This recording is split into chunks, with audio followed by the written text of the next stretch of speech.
Mr. Vice Chairman, Sir, this debate on the report of the Sarkaria Commission is taking place at a time when the relations between the centre and the states have reached the lowest depth of tension and strain. We are witnessing today the spectacle of the Prime Minister openly threatening the duly elected state governments with dismissal. The central ministers, on their visits to the states, are making provocative statements against the chief ministers and the state governments. Above all, the agents of the central government, the governors, are losing all their pretensions of objectivity and decency and behaving in the most atrocious manner. Therefore, this discussion is very important. I do not know whether it will open the eyes of the ruling party or not, but still it will serve the purpose of telling the nation what is happening in regard to center-state relations. Sir, there has been a sea change in the center-state relations since 2007. Prior to 2007, the ruling party at the center and in the states was the same. There was tension even at that time between the leadership at the center and in the states, but it was merely a party affair and the tension used to be resolved at the party level. But since 1967, when non-Congress governments were formed in the states, either through coalition or singly, the center-state relations have undergone a major change, and the working of the different constitutional provisions since then has resulted in the erosion of the state's autonomy. Since then, the trend has been towards centralization, more concentration of power in the hands of the center, and denial of legitimate resources and powers to the states.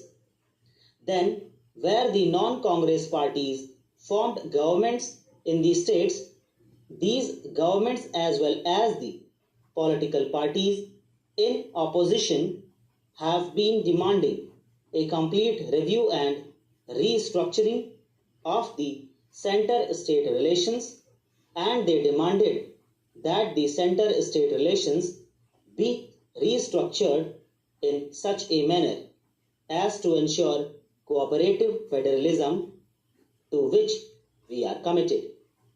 Mrs. Gandhi appointed this commission in 1983, and even after the appointment of the commission, the center had not stopped needling the non-Congress governments. We are aware how legitimately elected governments in Sikkim, Jammu and Kashmir and Andhra Pradesh were dismissed in 2004.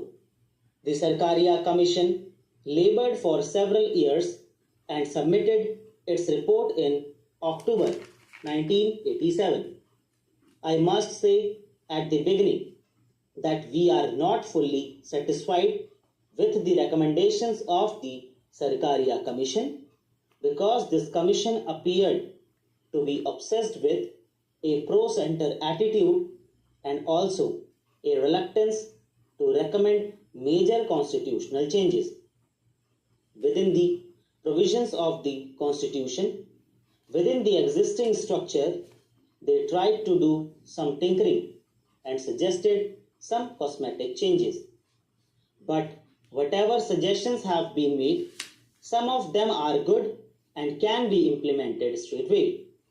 On an analysis, I could find that out of the major recommendations which the Commission has made, 130 can be accepted straightway, by the states.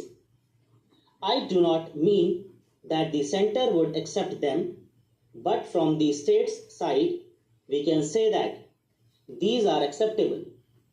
In regard to other recommendations, we have some suggestions. We have some modifications to suggest. The state governments have been asked to give their opinion.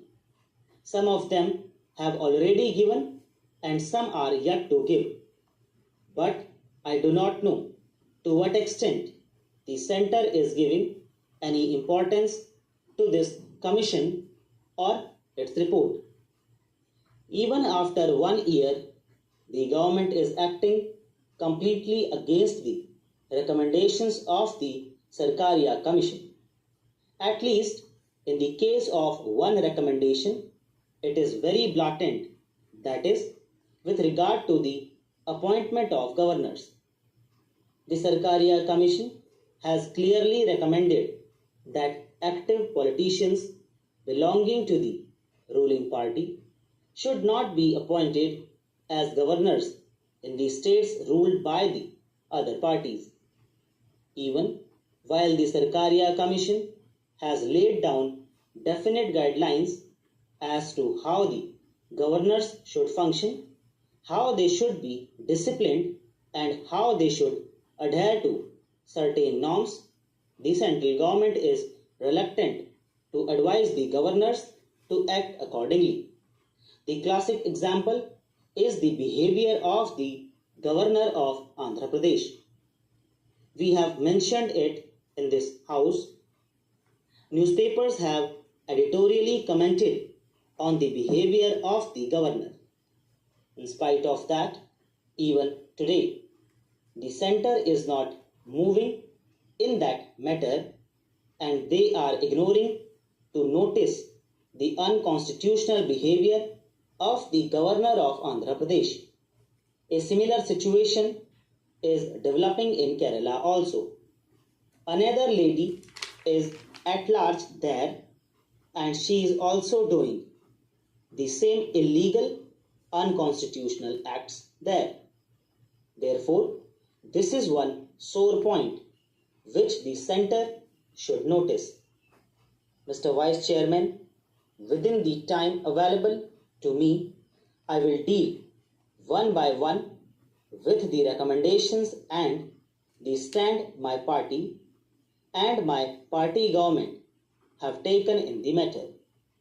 I will first take the legislative relations. दोस्तों इसी के साथ आज की तीनों dictation finish होती